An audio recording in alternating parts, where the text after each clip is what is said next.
Hello बच्चों, आज हम हिंदी पद्य साहित्य के इतिहास में भक्ति काल के बारे में जानेंगे और इसी के बारे में पढ़ेंगे। हिंदी पद्य साहित्य के विकास में दूसरा काल भक्ति काल के नाम से जाना जाता है और इसका अन्य नाम पूर्व मध्य काल भी है। इस समय उत्तरी भारत में मुसलमानों का शासन स्थापित हो चुका था।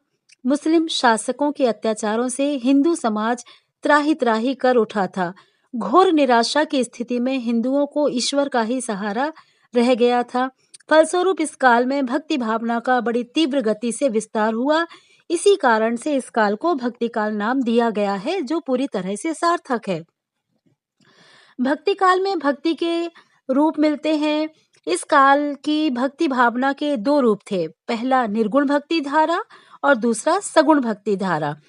निर्गुण भक्ति धारा की दो शाखाएं हुई, जिसमें एक है ज्ञान मार्गी शाखा, जिसके प्रमुख कवि कबीरदास जी हैं, तथा दूसरी है प्रेम मार्गी शाखा, जिसके प्रमुख कवि मलिक मोहम्मद जायसी हैं। सगुण भक्ति धारा की भी दो शाखाएं हुई, जिसमें पहली है राम भक्ति शाखा, जिसके प्रमुख कवि तुलसीदास जी हैं, और दूसरा है कृष्ण भक्ति शाखा, जिसके प्रमुख कवि सूरदास जी हैं। भक्ति काल के सभी कवियों ने ईश्वर स्मरण पर बल दिया है।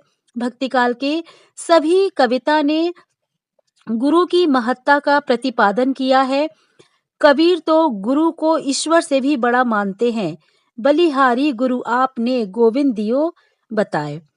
भक्ति भावना की बहुत ज्यादा प्रधानता रही है। इस काल में के समस्त काव्य में भक्ति भावना का प्राधान्य है। इस समय का पद्य भक्ति भाव से ओतप्रोत है। इस काल के सभी कवियों ने बाहरी आडंबरों का डटकर विरोध किया है। ये सभी सहज तथा सादा जीवन जीने में विश्वास रखते थे।